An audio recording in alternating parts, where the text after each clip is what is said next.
Welcome to r/entitled people, where we share stories from your lives about people who think the rules don't apply to them and they should get what they want. Thank you, friends, for subscribing to the channel and for so many likes. And today we have 3 great stories, so subscribe, hit the like button, and let's begin. The first story, Room 404's Overflow, a flood of consequences and a guest's costly mistake. The second story, Standing Up Against Misbehavior, a hotel worker's tale. The third story, Resignation in Style, taking a stand against poor working conditions. The first story is, after an hour of check-in, 3 rooms in the kitchen were flooded. This is the report.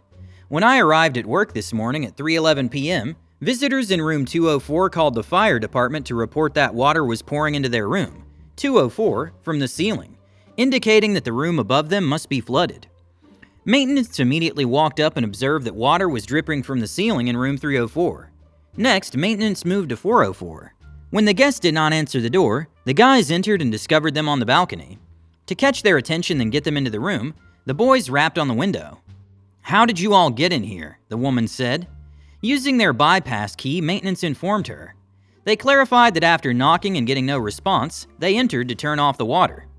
Maintenance informed the visitors of the problem. The visitors said they didn't fill the tub to the brim. They claimed to have just arrived just now. Visitors promised to empty the tub.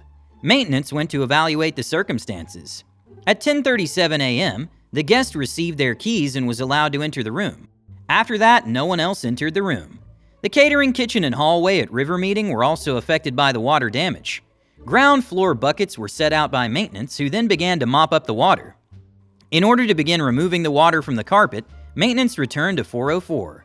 404 did inform maintenance that they hadn't filled the tub to the brim, but there were bubbles on the carpet and all over the tile floor. They claimed to have only made sure the tub could not have overflowed in any manner. In actuality, guests arrived at 2:16 p.m. FDA arrived at 3:04 at 2:55 p.m. to verify that the rooms were available for rent today, as the bridal showcase had concluded. FDA said both rooms were in excellent condition and available for rental. At this point, there was no water or indication that any was flowing from 404. The majority of the evidence points to the guest checking in at 2:16 p.m., arriving in the room by 2:30 p.m., most likely setting down personal items and filling the tub before leaving via the balcony. At 3:11 p.m., the visitors in room 204 called. In other words, the tub was practically filled overflowing in 41 minutes. In passing, the FDA reported that upon guest check-in, both appeared to be under the effect of drugs and smelled strongly of them.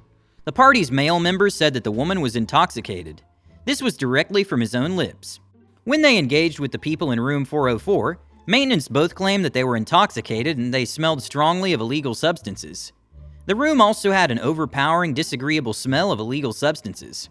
FDA contacted and reported that while the saturation in 304 wasn't too terrible, it was damp, and the whirlpool tub actually contained water because of 404's overflow. FDA moved to room 204 next, where they found a moist floor that had seeped into the bathroom vanity area. The floor was largely tile. To dry off the walls and tiling, FDA and maintenance left a fan in room 304. After using the turbofan in the room and drying everything down, 204 appeared to be okay. To talk with visitors, GM, 2 proprietors, and the local police went to 404. The male visitor said he was cleaning the tub and shutting the plug as he and the female guest left the water running and went out onto the balcony. In order to inspect any damage, I, GM, asked if we might kindly enter the room. The man gave me permission to enter. The owner explained to the visitor that the bathtub spilled because he had left the water running. The visitor said everything was okay because he had cleaned it up as we stood in the room. When GM bent over and felt the floor, it was still drenched in water. When the maintenance staff visited the room to evaluate the damages, the general manager also informed the guests that bubbles were present all over the carpet and tiling. The general manager informed the visitor that the water may not have become this serious if they had allowed the maintenance personnel inside when they initially attended to the problem. The visitor said he didn't inform them that they weren't allowed inside. The guests claimed to have taken care of everything. Therefore, according to both maintenance personnel, they didn't need to enter the room. At that point, we made the decision to call HPD in order to get entry to the room. The owner informed the visitor that since he had signed a form assuming responsibility for any damages, we would notify them as soon as we obtained the mount. Again, the male visitor stated it was the stopper. The tub was not stopped and abandoned. You turned on the water and you walked away from a running faucet," the owner said once more. "You have responsibility." The guest went on to add that he was employed in construction and other related fields. The owner clarified that this would not have occurred if he had not turned aside from a running faucet.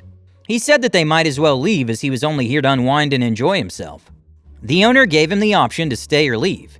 GM made sure to inform him that backup personnel will be available to remove all the surplus water. About 3 feet outward from the whirlpool tub, the carpet in room 404 was saturated. 7 water containers were taken off of floor 404. Compilation of all fees amounting to $1,087.44. Owner instructed to bill 404 $500 for the expense of the extraction and loss. Due to the credit card being denied, GM emailed and texted the guest to inform them of the cost of the repairs. The following text was sent to the guests. "Guest, the rooms beneath you became saturated with water as your whirlpool tub overflowed. The ground floors rooms 204, 304, and the catering kitchen were all impacted. This afternoon, the workers were able to dry out the tile, remove a significant amount of moisture from the impacted carpets, and ventilate the drop ceilings. 2 rooms below you were unrentable, and a guest below you had to be transferred. We tried to charge $500 on your credit card for labor, lost rent, and water extraction. The card was turned down. Before leaving, please stop by the office to make arrangements to settle for the damages." Card refused once more. To the best of my knowledge, rather than receiving $500, they're being sued for the entire sum. Bad things happened, but it sounds like you and your team did the best you could with what they had to work with. The guests clearly caused the tub to overflow, which caused major water damage to several rooms in the catering kitchen, as shown by the timeline. Even more problems have been created by the fact that the guests were high on illegal substances. Your team responded promptly to mitigate the damage and address the issues with the guests. It makes sense to charge the guests for the damage they caused, especially since they were careless and left the water running while they were away. Even though it's a shame that the guest's credit card was declined, it makes sense to go to court to get the money back for the damages. Documenting the incident and the attempts to contact the guest for payment will be crucial in any legal proceedings. The second story is, for what did you pay? A couple of years ago, I worked for the Motel 9. I was online from 3 until 11. A few of our construction workers were very kind and frequent clients. Honestly, they made the work worthwhile. We also had our share of losers, including Karens and other addicted people. The owner, who was also my supervisor, was originally from India and was very frugal. He insisted on reusing the milk jug for the next day instead of throwing out the morning milk in the pitcher. I declined. Additionally, he insisted adamantly that we will fulfill client requests, which brings me to the present tale. Around 7 o'clock in the evening, I had a person check in. We said some hellos and such. Nothing to be particularly proud of. Everything went well when I went through the routine of requesting identification and payment methods. I got a bad feeling about him and decided to put him in room 101, which is close to the office, because I could smell alcohol on his breath. He made his way to the room. That seemed like the end of it to me. False. He returned to my FD a half an hour later, flirting with me and for the Wi-Fi password. After 15 more minutes, Mr. 101 returns to the FD. He's still flirting, but there's a stronger alcoholic smell about him. He says more towels are what he needs. Not that he's even utilized the initial ones yet. I chase him away and get back to his room. 10 minutes later, he returns and informs me rather brazenly that he owns me because he paid for his room. I apologize, but you what? I'm aware that I misheard that, and he had the audacity to do it again. He asserts that I'm his property and that I must comply with his wishes. I'm becoming upset now. Once more, I send him off to his room. I give the owner a call and inform him that I'm going to DNR this person and kick him out. He tells me I can't. No, that it's my duty to treat our guest with grace. Please pardon me while I wait. How? No, ma'am. Simply because a customer believes he bought me when he paid for his room doesn't mean I'm going to turn into the lady of the evening. When Mr. 101 comes back, he tries to drag me into his room. By this time, I was furious. I warned him that things wouldn't turn out well for him if I saw his face again tonight. After saying a few more shrewd things, he returns to his room. But here's the crucial query. Is he gonna stay there? No, he didn't. He returns to my FD an inebriated, disheveled version of himself. I'm done with it for now. I give my hubby a text explaining the situation in brief. Suddenly I hear a vehicle come up, and my 5-year-old daughter walks into the fire department area as I hear someone say, "Go sit with your mama for a minute." A baseball bat thudding against the door to room 101 is what I hear. Consider that. Suddenly, Mr. 101 has vanished from sight. He's not responding to calls or anything. My 6'6" and 375-pound spouse would have challenged him if he had peeped through the peephole. That could be the reason he suddenly became disinterested in his purchase. I can tell you that for the remainder of the evening, Mr. 101 did not leave that room, and he silently left without saying anything to anyone the following morning, claiming to be my owner. Not at all. I simply have no idea what makes people tick. Whoa, dealing with that at work sounds like such a stressful and uncomfortable situation. Such an offensive and menacing remarks from any guests are intolerable, and you handled it with amazing poise and patience. Your husband's prompt action undoubtedly contributed to the situation's resolution and guaranteed your safety. It's too bad that the owner didn't agree with your decision to deal with the problem and stop being harassed. Regardless of the situation, nobody should ever feel as though they're owned or required to comply with an unreasonable request from a guest. It's critical to, as you did in this instance, stand up for yourself and establish your boundaries. Fortunately, it appears that the visitor eventually left without hurting anyone, and the situation was resolved without getting worse. I hope that since then, you haven't had to deal with any incidents that are similar to that, and that your workplace has taken steps to ensure that things don't happen again.